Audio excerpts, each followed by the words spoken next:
This is from Bob. Has sample theory been sacrificed on the altar of cost and expediency when it comes to recruiting samples from online fieldwork suppliers like Research Now?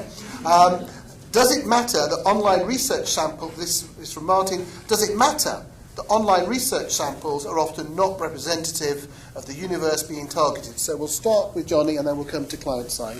Okay, yeah.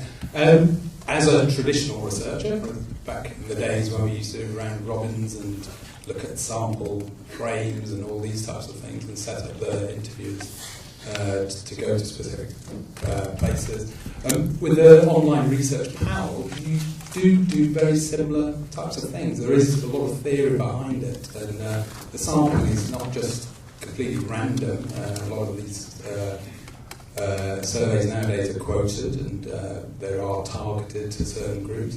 In terms of representativity, well, we're never saying it's going to be totally representative of the UK.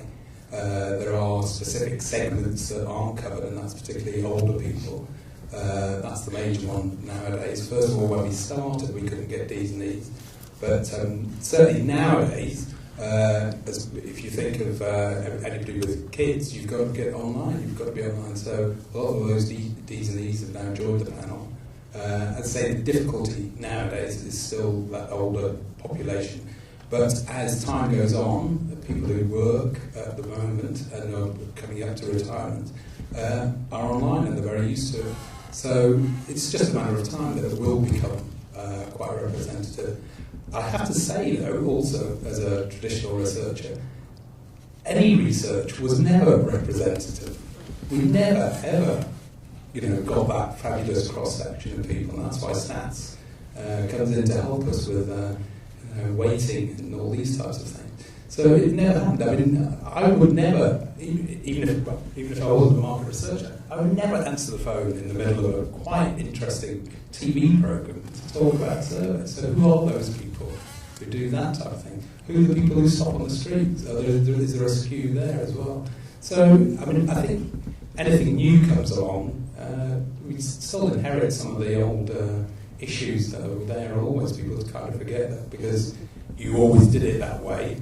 That was the perfect way, but not necessarily. Equally with online, obviously it's the future. What's going to happen next? We don't know. We've got plenty to come to on the future. Okay, so Nick, the first question, I guess, is how much of the stuff that you buy is from an online source? Well, I mean, so first I'd echo what Johnny just said. So, I mean, increasingly more and more that we do is online, but I don't think the issue about sample quality is an offline issue. So if you've got 17% of households that don't have a fixed line at home, then why is RDD to CATI any more representative than an online sample? The kind of people that fill out a household panel survey are not representative of all the households in the UK. So I think what's happened is with a move towards greater volumes of research being brought online is we're shining a light on some issues that have always been there. So I think we look at buying an omnibus and we think, well, it's going to be representative. Clearly it's not, right? And we understand that the kind of people who are going to complete those questionnaires, the kind of people who are going to come up in a random digit dial CATI sample are not going to represent all of the demographics in the UK. So for me it's about understanding what you're buying. And when you look at the data you get back, understanding there are certain groups that are going to be over or underrepresented and making sure that you're taking into account with the data you're using. So if I think about one of our brands, T-Mobile has a very strong representation amongst ethnic minorities within the UK. Most of the market sizing sources that we have to use are based off online panels. Those kind of socio-demographics just aren't representative on online panels. So we have to find other ways to top that up, to understand what we think is our current market position. So because we understand the weakness in the source that we're using, we look at other ways to top up and compensate for it. And Mark? Yeah, I think I'm largely agreeing with what everyone else said before. I mean, you have to fit your project to your target market. In financial services particularly, not all customers are equal, and therefore there's certain groups of people they want to talk to and engage to, and others they don't. So whatever approach methodology is best at getting to that core group of people is the most important in engaging. But also you have to consider why people are taking part in the research. And sometimes I do question certain panels in terms of their incentives they get people to complete, in terms of the desire to get points or whatever else their incentive may be. and some people are therefore more likely to engage and take part in those types of studies than if they were approached more randomly in terms of more traditional types of research.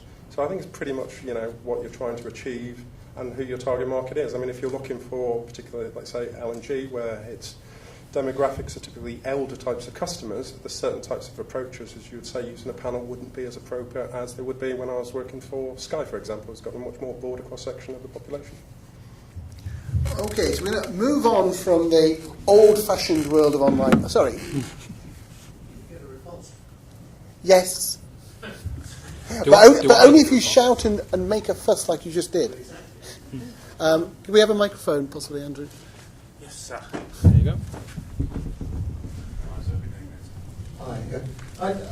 I agree that online is probably a better way of interviewing people generally. I think it would be probably foolish to think that the idea that you stop people in the street and ask them via an interview is necessarily any better. That wasn't necessarily what I was getting at. I guess what I'm more concerned about is the way that we sample and the source that we have for our panels. And I think in most cases we're not very clear about that. We're not very open. And I'd like to see much more transparency about how people are selected for panels, how often they're interviewed. I mean, I do remember, and I have no idea why we did this, but we used to only interview people twice a year at one point, or never invited them to groups more than several times a year. And that doesn't seem to apply anymore.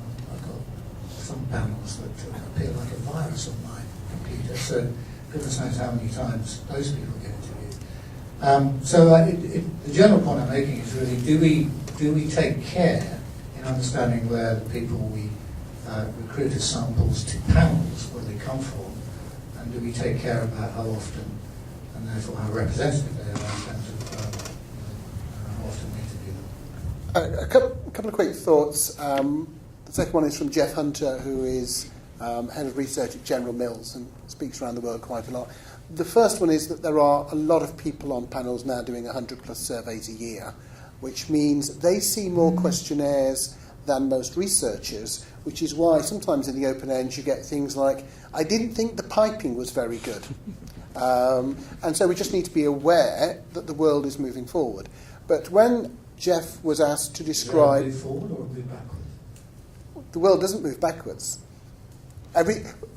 By definition, it's forwards. We just need to work with it and find out how to use it. Time only has the one direction. But the second one, the Jeff Hunter... I'm not disputing time with you. What I'm saying, No. What I'm saying is... You're saying that forwards isn't better. That's fine. If you claim that more than 100 surveys a year is better than only... No, I didn't. I said... No, I'm not saying better. I'm saying that is... It's forward. It's simply the time sense. Time has moved on. I liked it when people called the people by their surnames. Times have moved forward, and now we're all informal. But Jeff Hunter's point, he was asked, as a buyer, a major buyer of panels, what's important to you? And he had two things that are important and an aspiration. And I thought they were really good. The first one that was important is, if I put the same study to the same panel twice, I get similar answers, which I think is pretty fair. The second is, I should be able to extrapolate from that panel in some way to the marketplace. I don't care that the panel gives me answers that are completely different. I need a method of going from what they say to being predictive of the marketplace. So if you take all the opinion polling, which is done on the panels, which are not fully representative, they get the results right incredibly. Even in a bad year, they're pretty good. In a good year, they're sparkling.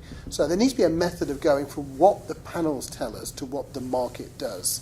And his third one, which was more of an aspiration, is if I give the same survey to two different panels, I'd like similar answers. And that one probably isn't on the deliverables in the near future. So Johnny is obviously keen to... Just to say that any reputable panel company will share that information with you, and they should have a document, SMR 26 it's called, and it covers off all those things. Where is it recruited? Sometimes it's not, well, all the time it's not good to mention your recruitment sources by name, but they will give you information on where they come from and that type of thing. Plus there's information on there on how many surveys people ask, well, actually, how many surveys people complete per month or every 3 months or something like that. Now, that's not to say they won't get lots of invitations until they've actually completed whatever it might be 3 a month or something like that. So there are rules there. It's not just haphazard and random. But yeah, my advice would be, just contact any panel company and they will provide you with that information under the SMR 26.